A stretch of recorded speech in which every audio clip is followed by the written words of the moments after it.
بسم اللہ الرحمن الرحیم۔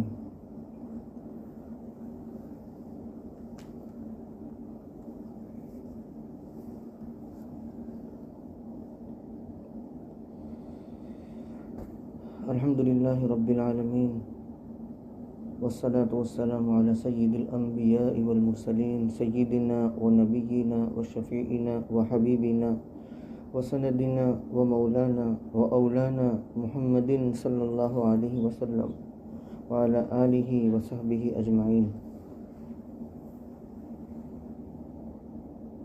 اما بعد۔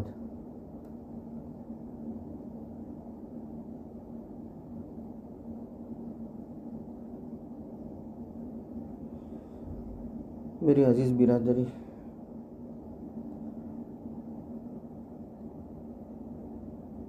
اس وقت نبی اکرم صلی اللہ علیہ وسلم کا ایک فرمان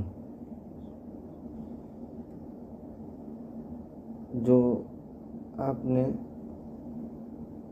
ابو ذر غفاری رضی اللہ تعالیٰ عنہ کے استفسار پر بیان فرمایا، وہ پوری حدیث ہم لے لیتے ہیں، اس میں بہت کچھ باتیں ہیں۔ عن ابی ذر رضی اللہ تعالیٰ عنہ قال دخلت علی رسول اللہ صلی اللہ علیہ وسلم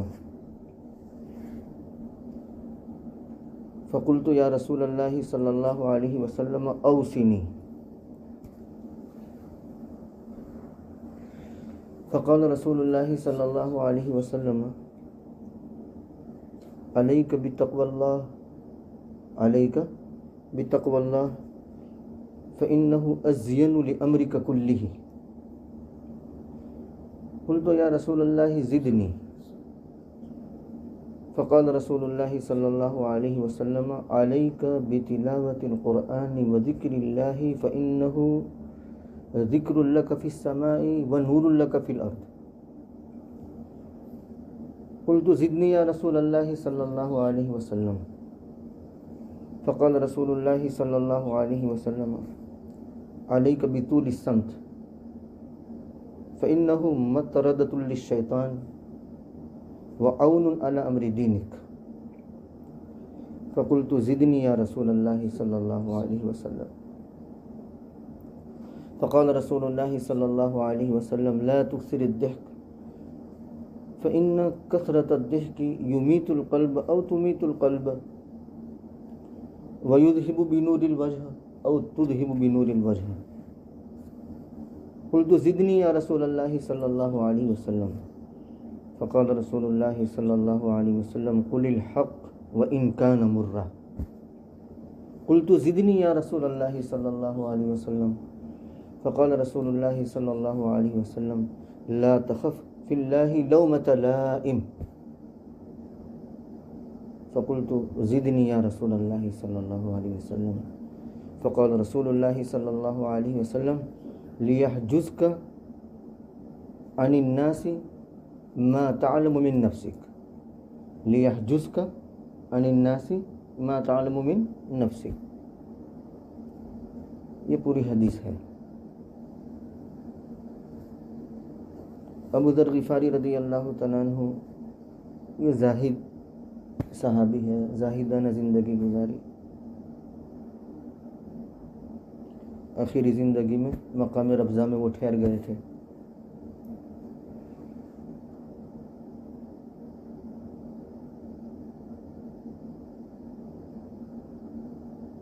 فرماتے ہیں کہ میں رسول اکرم صلی اللہ علیہ وسلم کے دربار میں آیا، صحابہ کی حرص تھی، علم کی طلب، علم کی حرص۔ حالانکہ اس سے پہلے کئی ایک باتیں انہوں نے سنی ہوگی، بیٹھے ہوں گے نبی کے دربار میں، کیونکہ سب کچھ نبی تھے اس وقت، تو کتنی باتیں سنی ہوگی، لیکن اس کے باوجود ہر وقت علم کی طلب، علم کی حرص۔ خدا مجھے اور آپ کو یہ چسکا لگا دے تو مزہ آ جائے۔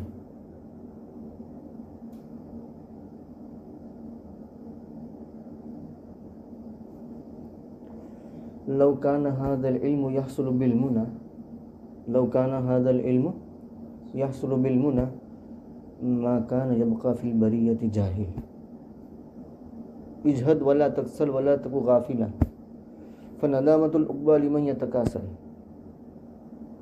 اگر یہ علم صرف امنگوں سے، صرف امیدوں سے، صرف تمناؤں سے حاصل ہوتا تو دنیا کے اندر کوئی جاہل نہ ہوتا، کیونکہ سبھی جانتے ہیں، سبھی چاہتے ہیں کہ میں عالم بن جاؤں، مجھے علامہ بنائیں، لوگ سمجھیں، کہیں.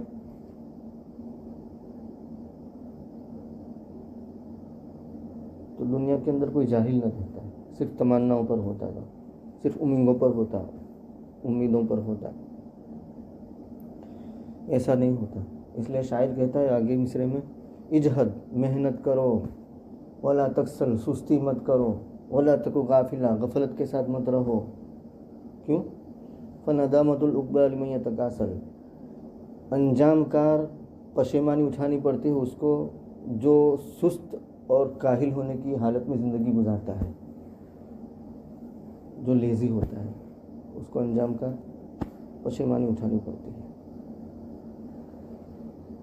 تو ابو ذر غفاری فرماتے ہیں رضی اللہ تعالیٰ عنہ کہ میں نبی کے دربار میں آیا اور عرض کیا، یا رسول اللہ صلی اللہ علیہ وسلم مجھے نصیحت کیجیے، اوصنی.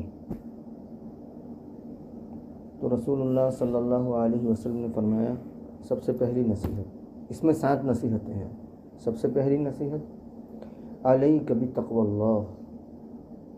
کیوں؟ فإنہ ازین لامرک کلہ.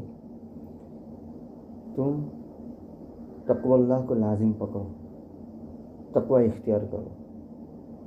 تقوی کیا؟ کف النفس عن الہوی، اپنے آپ کو ہوائے نفسانی سے روکنا، خواہشات نفسانی سے روکنا، یہ ہے تقوی. شاعر نے کہا نا، لا تتبع النفس فی ہواها، لا تتبع النفس، تم نفس کا اتباع مت کرو اس کی خواہشات میں. کیوں؟ لأن اتباع الہوى ہوان، لأن اتباع الہوى ہوان، اس لیے کہ خواہشات کی پیروی کرنا یہ اخیر میں ذلت اور رسوائی کا باعث بنتا ہے. ہوان، ذلت اور رسوائی ملتی ہے. اللہ ہم سب کی حفاظت فرمائے. تو کہا کہ علیک بتقوی اللہ، اللہ کا تقوی اختیار کرو، اپنے آپ کو خواہشات نفسانی سے روکو، اس پر دباؤ ڈالو. یہی تو مجاہدہ ہے نا. جی چاہتا ہے بدنگاہی کو، جی چاہتا ہے دوسری بہت ساری چیزیں دیکھنے کو، جی چاہتا ہے بہت کچھ کہنے کو، بہت کچھ کھانے کو، لیکن وہ اس کے تقاضوں کو دباتا ہے، اور خصوصاً گناہوں کے تقاضے.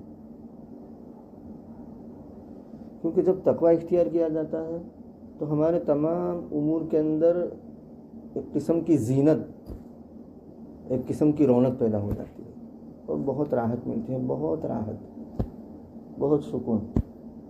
ازین لامرک کلہ، تمہارے تمام امور کے لیے باعث زینت چیز ہے تقوی. اور یہ قرآن کریم حدیث کی تفسیر کرتا ہے، حدیث قرآن کی تفسیر کرتا ہے.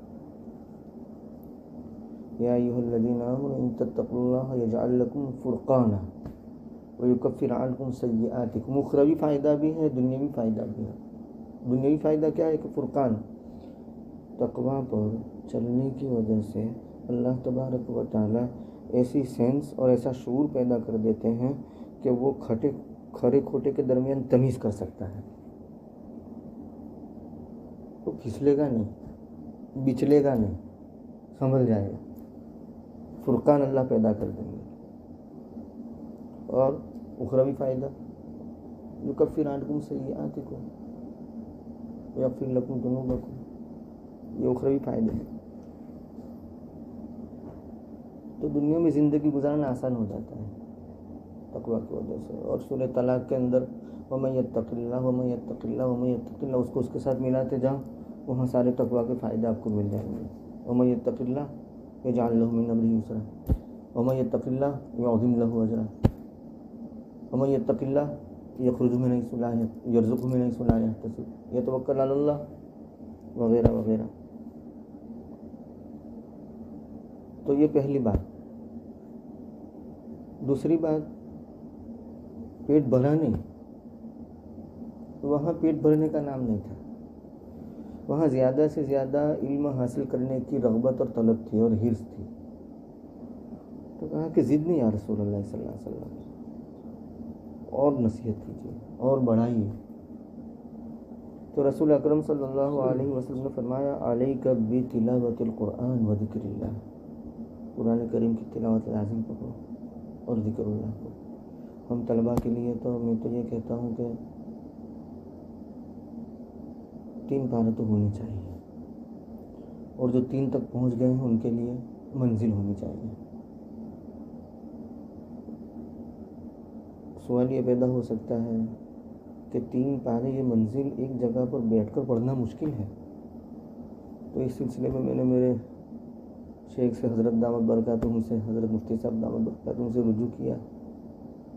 حضرت بالکل صاف کھلی بات کہ میں تو پڑھنا چاہتا ہوں، لیکن کیونکہ ہمارے اوقات ایسے لگے ہوئے ہیں، ایک نظام الاوقات بندھا ہوا ہے نا، تو بیٹھ کر پڑھنا بڑا مشکل ہے. تو انہوں نے یہ فرمایا کہ بس آپ کا جو ورد ہے نا وہ ورد ہو جانا چاہیے. اگر ایک جگہ پر بیٹھ کر نہیں پڑھ سکتے، اعلیٰ اور بہتر تو یہی ہے کہ ایک جگہ پر بیٹھ کر پڑھا جائے، لیکن اگر یہ نہیں ہو سکتا تو چلتے پھرتے آپ اپنا ورد پورا کر لیں. شروع کریں ایک پارے سے. ہم طلباء کے لیے تو ایک پارہ پڑھنا آسان ہے. 2 پر جائیے، 3 پر جائیے، اور 3 پر پہنچنے کے بعد سیدھی منزل کی کوشش کیجیے. اور منزل کی جب کوشش ہو جائے تو پھر اس پر رہیے، اس سے آگے بڑھنے کی ضرورت نہیں ہے، کیونکہ یہ ایک معتدل راستہ ہے. تو 7 دن میں قرآن پورا ہو جائے. ہفتے والے دن سے شروع کیجیے، جمعے کے دن پورا ہو جائے، مبارک دن، اور قرآن ختم ہوگا اور اس کے بعد دعا بھی ہوگی. پڑھ کر بخش دیجیے اپنے سارے رشتہ داروں کو، رسول اللہ صلی اللہ علیہ وسلم کو، انبیاء کو بطور تحفہ پہنچا دیجیے، یرحمک اللہ. اور اپنے جتنے بھی متعلق ہیں ان تمام کو پہنچا دیجیے. فمی بشوق، یہ منزل کی یاد رکھیے. میرا منہ مشتاق ہے. فمی یعنی میرا منہ، بشوق یعنی شوق رکھتا ہے، مشتاق ہے، یعنی میرا منہ مشتاق ہے اس کو پڑھنے کے لیے. کب پڑھ لوں یہ منزل؟ فا سے فاتحہ، میم سے مائدہ، یا سے یونس، با سے بنی اسرائیل، شین سے شعراء، واو سے والصافات، اور قاف سے قاف والقرآن المجید. تو شروع کریں سیٹرڈے ہفتے والے دن سے، فاتحہ سے لے کر کے مائدہ تک. دوسرے دن مائدہ سے لے کر کے یونس تک. تیسرے دن یونس سے لے کر کے بنی اسرائیل تک. چوتھے دن بنی اسرائیل سے لے کر کے شعراء تک. 5ویں دن شعراء سے لے کر کے والصافات تک. اور 6ٹھے دن والصافات سے لے کر کے قاف تک. اور 7ویں دن قاف سے لے کر کے والناس تک. یہ فم بشوق. اس سے بڑی منزل فیل، ہاتھی، کیونکہ وہ بڑی منزل ہے نا، تو اس کا فیل ہاتھی جیسی. عبداللہ ابن عمرو بن العاص رضی اللہ تعالیٰ عنہ اور دوسرے جو ایسے بڑے زاہدانہ زندگی گزارنے والے، عابدانہ زندگی گزارنے والے، آخر میں وہ افسوس کرتے تھے نا کہ کاش کہ میں تشدید نہ کرتا، مجھ پر تشدید نہ کی جاتی. وہ فیل والی منزل. فا یا لام، فاتحہ، یونس، لقمان، 10 پارے ہو گئے. تو اس کو کیا کہتے ہیں؟ فیل، ہاتھی جیسی بڑی منزل. تو تلاوت قرآن کا اہتمام ہو، اور تلاوت کا کچھ جزو ایسا ہونا چاہیے جس میں تدبر ہو. اور تدبر لفظ کے اعتبار سے بھی ہو اور معنی کے اعتبار سے بھی. لفظ کے اعتبار سے تدبر کا مطلب کیا؟ فعل، فاعل، واحد، تثنیہ، جمع، لغوی تحقیق. تو اس سے ہمارا صرف اور نحو مضبوط رہے. اور معنی کے اعتبار سے تدبر جو معنی ہو سکتا ہے، کہ اس کے کیا کیا معنی ہو سکتے ہیں، اس کو دوسری آیت سے ملا، حدیث سے ملا، تو اس سے ذہن میں وسعت پیدا ہوگی، شعور وسیع ہوگا. افلا يتدبرون القرآن ولو كان من عند غیر اللہ، سورہ محمد میں افلا يتدبرون القرآن ام علی قلوب اقفالها. تدبر قرآن نہ کرنا یہ تو قفل قلب کی علامت ہے. ہم طلباء کو تو اس کا اہتمام ہونا چاہیے کہ تدبر کیسے، پورا نہیں جز وہ تو کم از کم بھئی 3 پارے یا 1 پارا کوئی پڑھنے کی عادت بنا لے، تو 1 پارے میں سے 1 رکوع ایسا رکھے کہ اس میں تدبر ہو، باقی 19 رکوع یا 20 رکوع ویسے ہی پڑھ لے،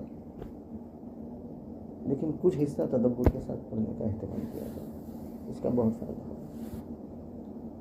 تو علیک بتلاوت القرآن، اور دوسرا ذکر اللہ، اللہ کا ذکر. 24 گھنٹے میں سے ایک وقت ایسا مقرر کر لیں کہ بھئی مجھے جو اپنے شیوخ سے بیعت ہیں تو وہ اپنے شیخ کی ڈائریکشن کے مطابق ذکر جہری کا اہتمام کریں. اگر نہیں ہے تو تسبیحات کی پابندی کریں، صبح شام 3 تسبیحات کی پابندی کریں، 300 مرتبہ درود شریف کی پابندی کریں، اور جمعے کے دن تو درود شریف میں اضافہ ہونا چاہیے. 3 مرتبے ہیں، 3 درجے ہیں. صلاۃ السلام کے کتنے درجے ہیں؟ 3. سب سے اعلیٰ درجہ، اوسط درجہ اور ادنا درجہ. اعلیٰ درجہ 3000 مرتبہ. کتنا؟ 3000 مرتبہ. روزانہ نہیں تو کم از کم جمعہ کا دن تو درود شریف کے لیے مختص کر لینا چاہیے کہ بھئی 3000 مرتبہ تو درود پڑھنا ہی پڑھنا ہے، کچھ بھی ہو جائے. 10-12 تک صلی اللہ علیہ وسلم، صلی اللہ علیہ وسلم، اور جب 25 مرتبہ ہو جائے، 20 مرتبہ ہو جائے تو پورا 1 مرتبہ پڑھ لیں درود ابراہیم، اور اس کے بعد پھر وہ صلی اللہ علیہ وسلم، صلی اللہ علیہ وسلم. اس کی برکتیں بہت برکت ہے، اور ایسی برکتیں ہیں کہ اس کو ہم زبان سے بیان بھی نہیں کر سکتے، ناقابل بیان. وہ محسوس کرنے کی چیزیں ہیں، اندر سے معنوی چیزیں ہیں، معنوی برکتیں ہیں. تو اس کا اہتمام ہے. ذکر اللہ میں استغفار، درود شریف، تسبیحات کی پابندی. یہ ایک بحث چلتی ہے کہ استغفار پہلے ہو یا درود شریف پہلے ہو. تو عبدالغنی پھولپوری رحمۃ اللہ علیہ غالباً حضرت تھانوی رحمۃ اللہ علیہ کے خلفاء میں سے، انہوں نے اس کو اس طرح حل کیا کہ بھائی استغفار پہلے ہونا چاہیے. کیوں؟ اندر جو گندگی ہے اس کو پہلے دور کیا جائے. مثال یوں دی کہ بھئی عطر لگاتے ہیں نہا دھو کر کہ یا میلے کچلے کپڑوں پر عطر لگاتے ہیں. ظاہر بات ہے بدن کی صفائی کرتے ہیں، اچھے کپڑے پہنتے ہیں، اچھی پوشاک ہوتی ہے، اور اس کے بعد عطر لگتا ہے. تو بس اسی طریقے سے استغفار کریں تو دھل جائے گا قلب، اور اس کے بعد درود شریف کا عطر ہو تو مزہ آئے گا. تو پہلے کیا ہونا چاہیے؟ اور اس کے بعد درود شریف. تو علیک بتلاوت القرآن و ذکر اللہ، اس کو ہم دوسری حدیث سے لے لیتے ہیں. غالب ابن عمر رضی اللہ تعالیٰ عنہ حدیث کے راوی ہیں. فرمایا نبی کریم صلی اللہ علیہ وسلم نے کہ ان القلوب لتصدع کما يصدع الحديد. قیل وما جلاؤها یا رسول اللہ صلی اللہ علیہ وسلم؟ قال تلاوت القرآن و ذکر اللہ، وفی روایت تلاوت القرآن و ذکر الموت. رسول اللہ صلی اللہ علیہ وسلم فرماتے ہیں کہ بے شک دلوں کو بھی زنگ اور کاٹ چڑھ جاتا ہے، رشتی ہو جاتے ہیں، زنگ آلود ہو جاتے. کلا بل ران علی قلوبہم ما کانوا یکسبون. رین اور صدا یہ ایک ہی چیز ہے. تو صحابہ نے پوچھ لیا کہ برتن کو پالش کی جاتی ہے، برتن کا زنگ اور اس کا کاٹ دور ہو جاتا ہے، اس کو بھٹی میں ڈالتے ہیں، تو آخر دل رستی ہو گئے اور زنگ آلود ہو گئے تو اس کو کیسے صاف کیا جائے؟ قیل وما جلاؤہا. تو آپ نے فرمایا جلا یہ جلاوطنی کے معنی میں ہے، ولولا ان كتب اللہ علیہم الجلاء لعذبهم فی الدنیا. وہ نہیں، یہ جیم کے نیچے کسرے کے ساتھ جلا. تو یہ تدبر جب قرآن کریم کی تلاوت کرے تو اس طرح کا تدبر. تو جیلا کیا؟ تو آپ نے فرمایا قرآن کریم کی تلاوت اور ذکر اللہ کی کثرت. کتنی تسکین ہے تیرے نام کے ساتھ، کتنی تسکین ہے وابستہ تیرے نام کے ساتھ، کتنی تسکین ہے وابستہ تیرے نام کے ساتھ. نیند کانٹوں پہ بھی آ جاتی ہے آرام کے ساتھ. اللہ بذکر اللہ تطمئن القلوب کی تعبیر ہے. آپ یہ اردو عربی اشعار جو ہے نا اس میں غور کریں گے نا تو آپ کو کہیں نہ کہیں قرآن کریم کا متن ملے گا اور حدیث کا متن ملے گا. غور کرنے کی ضرورت ہے. اشعار میں آپ غور کریں گے تو آپ کو یہ چیز ملے گی. نہ دنیا سے نہ دولت سے نہ گھر آباد کرنے سے، نہ دنیا سے نہ دولت سے نہ گھر آباد کرنے سے تسلی دل کو ملتی ہے خدا کو یاد کرنے سے. یہ بھی اللہ بذکر اللہ تطمئن القلوب کی تعبیر ہے. تو دوسری چیز علیک بتلاوت القرآن و ذکر اللہ، ذکر اللہ کی کثرت. ابھی بھی بس نہیں ہوئی، پیٹ نہیں بھرا تو ابو ذر فرماتے زدنی یا رسول اللہ صلی اللہ علیہ وسلم، اور بڑھائیے اور دیجیے.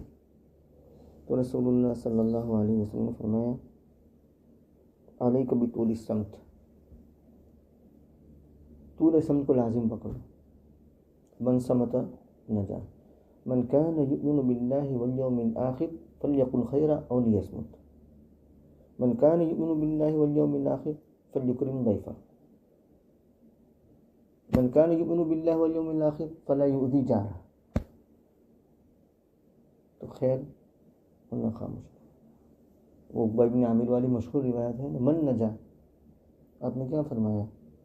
املک علی کا لسانک وابکی علی خطیئتک ولیساک بیتک.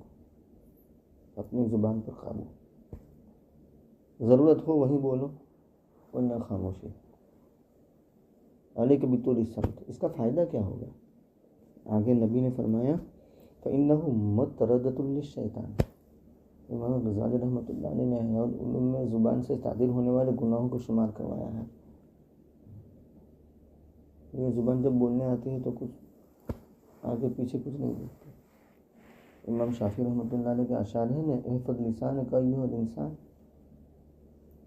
لا یلدغنک فإنہ ثعبان کم فی المقابر من قتیل لسانہ کانت تہاب لقاہ الاقران وفی روایت الشجان. کہ ہم عصر بھی اس سے بات کرتے ہوئے ڈرتے تھے کہ پتہ نہیں اس سے بات کریں گے تو آگے سے کیا جواب دے گا. تو حفاظت اللسان. من یضمن ما بین لحیہ وما بین فخذیہ اضمن لہ الجنہ. سہل بن سعد والی روایت مشہور ہے. تو علیک بطول الصمت. فائدہ کیا ہوگا؟ مطردۃ للشیطان. شیطان کو یہ ہانکنے والا ہے، شیطان کو دور کرنے والا ہے، کیونکہ زبان کے راستے سے بہت سے گناہ ہو جاتے ہیں. وہ معاذ بن جبل کی لمبی روایت آتی ہے، اس میں ایک حصہ یوں آتا ہے، وہ آپ بغیر پوچھے ان کو بہت ساری باتیں بتاتے گئے تو اس میں پھر آخر میں یہ آیا کہ الا ادلک بمیلاک ذلک کلہ، کہ ان تمام چیزوں کا میلاک نہ بتاؤں، ان تمام چیزوں کی جڑ. تو فرمایا بھلا یا رسول اللہ. فاخذ بلسانہ وقال کف علیک ھذا. تو معاذ بن جبل نے فرمایا وَإِنَّا لَمُؤَاخَذُونَ بِمَا نَتَكَلَّمُ بِهِ. تو آپ نے فرمایا ثقیلت کا امو کا یا محاورہ، ثقیلت کا امو کا یہ محاورہ ہے اس وقت کا. جیسے ہم کہہ oh man what you, oh man you don't understand, جیسے آپ کی او پاگل، سمجھ میں نہیں آ رہا ہے. تو یہ ہے ثقیلت. محاورے کو اس وقت کے زبان کے اعتبار سے محاورے میں سمجھا جائے، اس کا لفظی ترجمہ مشکل ہوگا. تیری ماں تجھ کو روئے اے معاذ، ثقیلت کا امو کا یا معاذ. اور اس کے بعد آپ نے فرمایا وَهَلْ يَكُبُّ النَّاسَ فِي النَّارِ إِلَّا حَصَائِدُ أَلْسِنَتِهِمْ وَهَلْ يَكُبُّ النَّاسَ عَلَى مَنَاخِرِهِمْ. لوگوں کو ان کے ناک کے بل، ان کے نتنوں کے بل جہنم میں گرانے والی چیز یہی تو ہے حصائد و السنہ، زبان سے کاٹی ہوئی کھیتیاں. یہ تو انسان کو جہنم میں گرانے والی ہے. ہے نا بخاری شریف کی روایت، نبی ہریرہ رضی اللہ تعالیٰ عنہ قال قال رسول اللہ صلی اللہ علیہ وسلم ان العبد لا يتكلم بالکلمۃ من رضوان اللہ لا يلقي لها بالا يرفع الله بها درجات وان العبد لا يتكلم بالکلمۃ من سخط اللہ لا يلقي لها بالا يهوي بها في نار جہنم وفي روایت يهوي بها ابدا ما بين المشرق والمغرب،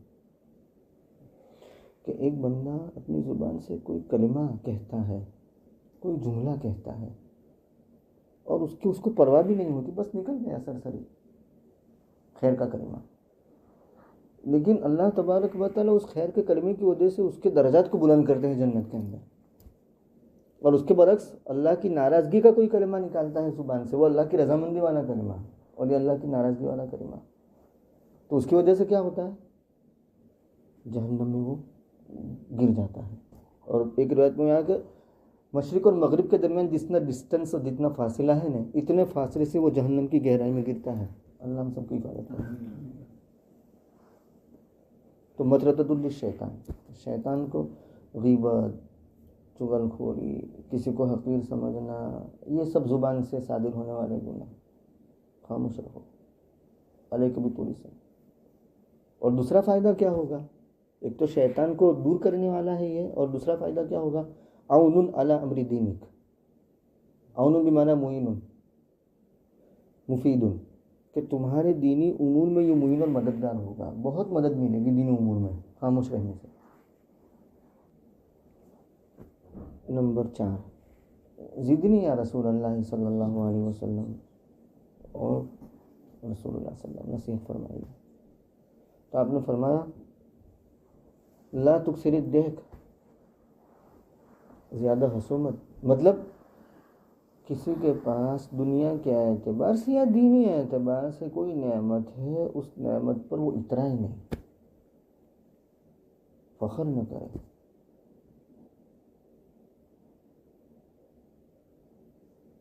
بلکہ اللہ کی نعمت اس کا فضل سمجھ کر کے اس کا شکر ادا کرے۔ فخر کرنا، اپنے اقران اور معاصرین کے مقابلے میں اپنا آپ کو لائق اور فائق سمجھنا، یہ ہے کثرت الضحک، اور یہ چیز ہے نا تمہیں قلب کے لیے موت ہے، روحانی ترقی کے لیے موت ہے۔ ابو ہریرہ والی لمبی روایت میں یہی چیز آتی ہے نا، ابو ہریرہ رضی اللہ تعالیٰ عنہ کی وہ روایت جس میں یوں آتا ہے، آپ نے یوں فرمایا تھا کہ من یأخذ عنی ہؤلاء الکلمات فیعمل بہن او یعلم من یعمل بہن، کون مجھ سے یہ باتیں لے گا جو میں کہنے جا رہا ہوں، وہ خود بھی عمل کرے یا دوسروں کو سکھائے جو ان پر عمل کرنے والے ہو۔ قلت یا رسول اللہ صلی اللہ علیہ وسلم انا، میں نے کہا میں تیار ہوں اللہ کے رسول صلی اللہ علیہ وسلم۔ ابو ہریرہ بھی ہر وقت نبی کے دربار میں پڑے رہتے تھے۔ مل ابتنی، مجھے تو 2 روٹی 2 بوٹی کا مسئلہ ہے، کوئی دنیا نہیں بنائی، بنگلے نہیں بنائے، کوئی پلاٹ نہیں بنائے، 2 روٹی بوٹی مل جاتی تھی اور نبی کے دربار میں پڑے رہتے تھے، تو اس کی برکت دیکھیے نا، آج ٹاپ آف دا لسٹ ہے، سر فہرست ہے۔ کون سا ایسا چیپٹر ہے کہ جس میں ابو ہریرہ سے روایت نہ ہو؟ کوئی آپ کو نہیں ملے گا ایسا چیپٹر، بلکہ کئی چیپٹر تو ایسے ہیں کہ 1 سے زائد روایت ہے، 1 سے زائد روایت ہے ایک ہی چیپٹر پر ابو ہریرہ رضی اللہ تعالیٰ عنہ سے۔ ہاں تو میں عرض کر رہا تھا کہ وہ لمبی حدیث میں انا یا رسول اللہ فاخذ بیدی رسول اللہ صلی اللہ علیہ وسلم بعد خمسا، میرا ہاتھ پکڑا اور 5 چیزیں شمار کی، اتق المحارم تکن عبد الناس، ورد بما قسم اللہ لک تکن اغنى الناس، واحسن الى جارک تکن مؤمنا، واحب للناس ما تحب لنفسک تکن مسلمہ۔ اور وہاں آتا ہے 5ویں بات، ولا تکثر الضحک فإن کثرة الضحک تمیت، تو وہاں ابو ہریرہ کو بھی نصیحت کی اور یہاں ابو ذر رضی اللہ تعالیٰ عنہ کو بھی نصیحت کی، تو اس سے بھی اس نصیحت کی اہمیت کا اندازہ لگایا جا سکتا ہے کہ اپنے پاس جو موجود نعمت ہے اس پر اترانا یہ کتنی بری بات ہے۔ اللہ ہم سب کی حفاظت فرمائے، چاہے روحانی نعمت ہو چاہے مادی نعمت ہو،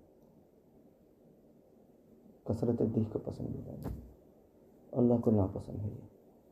لا تكثر الضحك فإن كثرة الضحك تميت القلب. اور دوسرا نقصان کیا ہوگا اس کا؟ وہاں نہیں ہے، ابو ہریرہ کی روایت میں، اس روایت میں ہے کہ یذہب بنور الوجہ، چہرہ کا جو وقار ہے، چہرہ کا جو نور ہے، جو رونق ہے، اس کو ختم کر دیتا ہے کثرت دیکھ. اتراہٹ، فخر، اس سے چہرے کی رونق ختم ہو جاتی ہے. وہ مانوی رونق لگے تو وہ گھوڑا چٹا، وہ مراد نہیں ہے. وہ مانوی رونق، اللہ والوں کو دیکھ کر کے اللہ یاد آ جاتا ہے، وہ رونق ختم ہو جاتی ہے. اللہ ہماری حفاظت فرمائے. ابو ذر رضی اللہ تعالیٰ عنہ فرماتے ہیں کہ قلت زدنی یا رسول اللہ صلی اللہ علیہ وسلم، یا رسول اللہ صلی اللہ علیہ وسلم اور دیجیے، اور دیجیے. نبی کریم صلی اللہ علیہ وسلم فرمایا قل الحق وان کان مرا، حق بات کہو اگرچہ کڑوی ہو. لیکن اس میں ایک بات یہ مد نظر رہے کہ صحیح طریقے سے وہ بات کہی جائے. نمبر 2، موقع دیکھ کر کے صحیح بات ہو. کہنے کا موقع درست نہیں تھا، وہ وقت ایسا نہیں تھا کہ اس وقت وہ بات کہی جانی چاہیے، تو وہ بات اثر نہیں کرے گی. یا موقع درست ہے لیکن کہنے کا طریقہ غلط ہے، تب بھی بات مؤثر ہوگی نہیں. تو بات خود درست ہو اور موقع درست ہو اور کہنے کا ڈھنگ درست ہو تو انشاءاللہ وہ بات اثر کرے گی، اگرچہ وہ کڑوی ہو. اصل میں حق جو ہوتا ہے وہ کڑوا ہی ہوتا ہے. سچی بات سب کو کڑوی لگتی ہے، مجھے بھی کڑوی لگتی ہے، آپ کو بھی کڑوی لگتی ہے. دوا تو کڑوی ہوتی ہے لیکن وہی مفید تو ہوتی ہے نا. کسی بھی مریض کو دوائی لینا پسند نہیں ہے لیکن لینی پڑتی ہے، لینے کے بعد فائدہ ہوتا ہے اس کا. تو کڑوی بات پسند نہیں ہوتی لیکن اس کو انگیز کرے، برداشت کرے، اس کا فائدہ ہوگا، ہمیں فائدہ ہوگا. قل الحق وان کان مرا، حق بات کہو اگرچہ کڑوی ہو. کہنے میں یہ باتوں کا خیال رکھا جائے تو وہ بات مؤثر ہوگی. چھٹی نصیحت، زدنی یا رسول اللہ صلی اللہ علیہ وسلم. تو آپ نے فرمایا لا تخف فی اللہ لومۃ لائم، اللہ کے بارے میں کسی بھی ملامت کرنے والے کی ملامت کا خوف نہ کرو. جہاں اللہ رب العزت کے احکام کو پامال کیا جا رہا ہو وہاں دو ٹوک اپنا موقف پیش کر دیں ڈھنگ کے ساتھ، اور اس وقت لوگوں کی پرواہ نہ کریں کہ لوگ کیا کہیں گے. اللہ تبارک و تعالیٰ نے ایسے بندوں کو مقام امتنان اور مقام مدح میں بیان فرمایا جن کے اندر یہ وصف ہو. آپ پڑھیے نا سورہ مائدہ، یا ایھا الذین آمنوا من یرتد منکم عن دینہ. اللہ بڑے بے نیاز ہے. آگے فرماتے ہیں فسوف یأتی اللہ بقوم یحبونہ، اللہ ایسے لوگوں کو لائیں گے کہ جن سے وہ محبت کریں گے. اذلۃ علی المؤمنین عزۃ علی الکافرین. اذلہ یعنی نرم دل ہوں گے، مومنین کے ساتھ نرم، اور کافرین پر سخت ہوں گے. یا وہ ذلیل کے معنی میں نہیں، اذلۃ علی المؤمنین عزۃ علی الکافرین. یجاہدون فی سبیل اللہ ولا یخافون لومۃ لائم. اس کے بعد کیا اللہ فرماتا ہے ذالک فضل اللہ یؤتیہ من یشاء واللہ ذو الفضل العظیم. یہ اللہ کا فضل ہے کہ ہمیں یہ وصف مل جائے ہم طلباء کو، کیا کہ بھئی اللہ کے بارے میں کسی ملامت کرنے والے کی ملامت کا خوف نہ رہے، ڈھنگ سے بات کہہ دی جائے، لوگوں کی پرواہ نہ کی جائے، تبھی کام ہوتا ہے.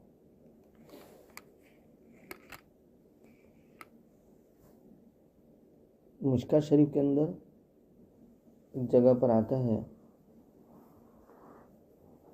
امی جان عائشہ صدیقہ رضی اللہ تعالیٰ عنہ سے حضرت معاویہ رضی اللہ تعالیٰ عنہ نے درخواست کی کہ کہ یہ عائشہ اذینی ولا تکثری علیہ، عائشہ مجھے نصیحت کیجیے.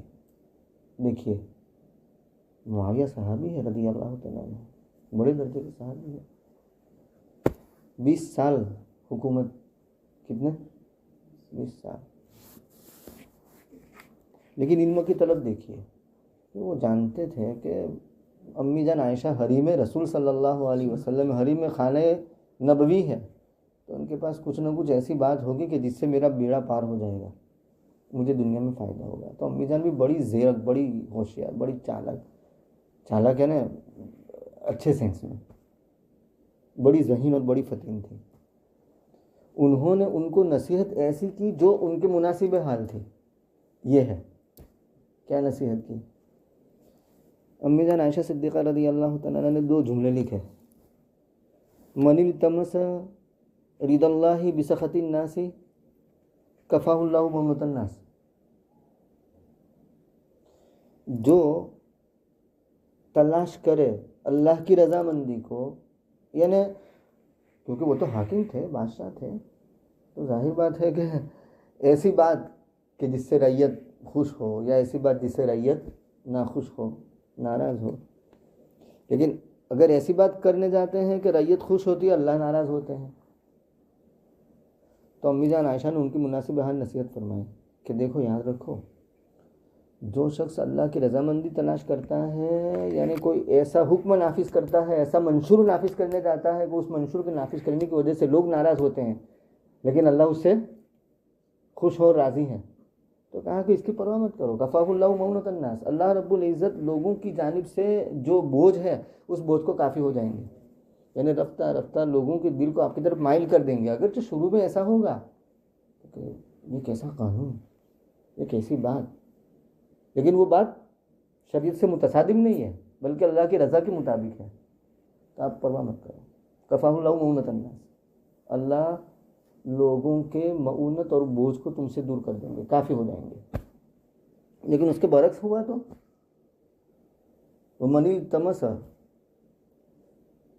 جس نے تلاش کی رِضَا النَّاسِ، لوگوں کو خوش کرنے کے لیے کوئی منشور نافذ کیا، لیکن اللہ ایسے منشور سے ناراض ہو رہے ہیں، ایسے حکم سے ناراض ہو رہے ہیں، تو وَكَّلَهُ اللَّهُ إِلَى النَّاسِ، اللہ لوگوں کے حوالے کر دے کہ جاؤ اب لوگوں کے حوالے، اب لوگوں کو خوش کرتے رہو، اور لوگ سارے خوش ہونے والے نہیں، کیونکہ اللہ کی مدد ہٹ گئی. تو لا تخف فی اللہ لومۃ لائم.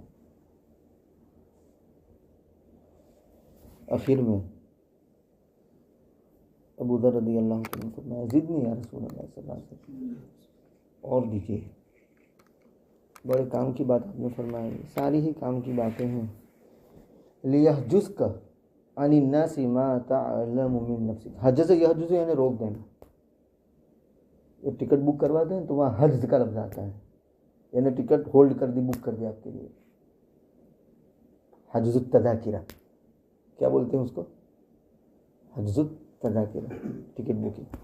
بہر کے تو کہا کہ لیحجزک عن الناس ما تعلم من نفسک، چاہیے کہ آپ کو روک دے لوگوں سے وہ عیوب جو عیوب تم اپنے بارے میں جانتے ہو. یعنی لوگوں کے عیوب پر انگلی اٹھانے سے پہلے اپنے عیوب پر نظر کر لیں تو لوگوں کے عیوب پر انگلی اٹھانے سے وہ بچ جائے. کیونکہ اپنے عیوب اتنے ہیں، دوسروں کے عیوب کی کیا ہم فکر کریں، خود اپنے عیوب ہیں، اپنی اصلاح کی فکر کریں، اپنے تزکیہ کی فکر کریں. بہادر شاہ ظفر، مغلیہ حکومت کا آخری بادشاہ، رنگون میں ان کا مزار ہے. اللہ نے سعادت بخشی، وہاں جانا ہوا تھا. وہ دیندار بادشاہ تھا. اس نے یہ شعر کہا ہے: نہ تھی حال کی جب ہمیں اپنی خبر، نہ تھی حال کی جب ہمیں اپنی خبر، رہے دیکھتے دوسروں کے عیب و ہنر، رہے دیکھتے دوسروں کے عیب و ہنر. یعنی جب تک ہم اپنی حالت سے ناواقف تھے وہاں تک دوسروں کے عیب و ہنر کو دیکھتے رہے. پڑی جو اپنی برائیوں پر نظر، پڑی جو اپنی برائیوں پر نظر، تو نظر میں کوئی برا نہ رہا، اپنی برائیوں پر نظر پڑی تو نظر میں کوئی برا نہ رہا، کیونکہ سب سے برا میں تھا، تو ایسا لگا کہ مجھ سے سب اچھے ہیں، میں ہی سب سے برا ہوں۔ اور اسی بہادر شاہ ظفر نے وہ بات بھی کہی، وہ بھی بڑے کام کی ہے۔ دیکھو حدیث کی تعبیر ہے نا، یہ بہادر شاہ ظفر نے جو شعر کہا وہ حدیث کی تعبیر ہے، لیحدثک عن الناس ما تعلو من نفس کی تعبیر ہے۔ اور دوسرا انہوں نے کیا کہا، اپنے آپ کو خطاب کرتے ہیں، اے ظفر، اے ظفر، آدمی اس کو نہ جانیے گا، آدمی اس کو نہ جانیے گا، وہ کیسا ہی صاحب فہم و ذکا، وہ کیسا ہی صاحب فہم و ذکا، کسے؟ جسے عیش میں یاد خدا نہ رہا اور تیش میں خوف خدا نہ رہا۔ یعنی جب عیش ایکسائٹ ہوتا ہے تو یہ اللہ کو بھول جاتا ہے، ایکسائٹیڈ ہونے کی وجہ سے، فرتے خوشی میں۔ اس لیے ہماری شریعت کی تعلیم تو بہت نازک ہے، بہت نازک۔ اینڈ جب میاں بیوی تعلقات قائم کرنے جاتے ہیں، وہ رومانٹک موڈ ہوتا ہے، ایکسائٹیڈ مومنٹ ہوتی ہے، اس وقت بھی کہا کہ اللہ کو یاد کرو، اللہم جنبنا الشیطان وجنب الشیطان ما رزقتنا، یہ ایکسائٹیڈ مومنٹ۔ اور خوف کا عالم ہو وہاں بھی، دشمنوں کے تلوار کے نیچے سر ہے تو وہاں بھی یوں کہا کہ وہاں بھی اللہ کو یاد کرو، کیونکہ یہ دو موقع ایسے جہاں اللہ کو بھول جاتے ہیں لوگ۔ وہاں ایکسائٹمنٹ ہوتا ہے، رومانٹک موڈ ہوتا ہے، ایک دوسرے کے ساتھ ملنے کے لیے بےتاب ہے کہ کب ملیں، تو سب کچھ بھول جاتے تو کیا کریں۔ تو یہ اس کی مثال۔ اور خوف کی آپ پڑھیے نا سورہ انفال، یا ایھا الذین آمنوا اذا لقیتم فئۃ فاثبتوا واذکروا اللہ کثیرا، واذکروا اللہ، یہ کیا دشمنوں سے مٹبھیڑ کے وقت، کیونکہ اس وقت بھی اپنی جان کی پڑی ہوتی ہے سب کو، تو کہا کہ نہیں اس کو بھی اللہ کو یاد کرو۔ تو خوف کا عالم ہو یا ایکسائٹمنٹ ہو، ہر حال میں اللہ کو یاد رکھنا ہے۔ یہ نغمہ فصل گل و لالہ کا نہیں پابند، بہار ہو کہ خزاں لا الہ الا اللہ، بہار ہو کہ خزاں لا الہ الا اللہ، ہر وقت اللہ کو یاد کرے، استحضار خداوندی ہونا چاہیے، ہر وقت اللہ کو یاد رکھے۔ تو بہادر شاہ ظفر کہتے ہیں کہ جس کو عیش میں یاد خدا نہ رہی اور تیش میں خوف خدا نہ رہا، یہ دو موقع ایسے ہیں جس میں عام طور پر انسان بھول جاتا ہے اللہ تبارک و تعالیٰ کو۔ تو دونوں موقع پر ہر وقت اللہ کا استحضار ہو، یہ استحضار مجھے اور آپ کو مل جائے تو بہت راحت ہے، بہت چین ہے، بہت سکون ہے، محسوس کریں گے آپ۔ یہ استحضار خداوندی کی وجہ سے زندگی آسان ہو گئی، باتھ روم میں جائے گا تب بھی سکون، اور بیوی سے ملے گا تب بھی سکون، کیونکہ استحضار ہے، تو وہاں بھی شرمائے گا اور وہاں بھی شرمائے گا۔ ہمارے اکابرین کے ایسے ایسے واقعات ہیں کہ بیویوں سے ملتے ہوئے بھی شرم محسوس کرتے تھے، ضرورت کی بقدر حصہ، یہ اللہ سے حیا۔ واش روم میں جاتے تھے تو ڈر ڈر کے پائجامہ اتارتے تھے، یہ حیا، یہ استحضار کی وجہ سے، دوامی استحضار۔ اللہ ہم سب کو نصیب فرمائے۔ تو یہ نصیحت ہے ابو ذر رضی اللہ تعالیٰ عنہ کو رسول اکرم صلی اللہ علیہ وسلم کی، اور رسول اکرم صلی اللہ علیہ وسلم کی نصیحت ابو ذر کے واسطے سے ہم طلباء کے لیے، اور ہم طلباء کے واسطے سے پوری امت کے لیے۔ اللہ قابل عمل باتوں پر عمل کرنے کی توفیق عطا فرمائے، اور یہ ساری چیزوں کو ہمارے لیے ذخیرہ آخرت بنائے، ہماری دنیا سنوارنے کا ذریعہ بنائے، آخرت سنوارنے کا ذریعہ بنائے۔ دنیا سنوارنے کا مطلب یہ ہے کہ دنیا کے اندر جو کام کیے جاتے ہیں وہ کام شریعت کے مطابق کرنے والے ہم ہو جائیں، یہ دنیا سنوارنے کا مطلب، پھر مزے ہی مزے ہیں۔ سبحان اللہ وبحمدہ، سبحانک اللہم وبحمدک، ونشہد ان لا الہ الا انت، نستغفرک ونتوب الیک۔ سبحان ربک رب العزۃ عما یصفون، وسلام علی المرسلین، والحمد للہ رب العالمین۔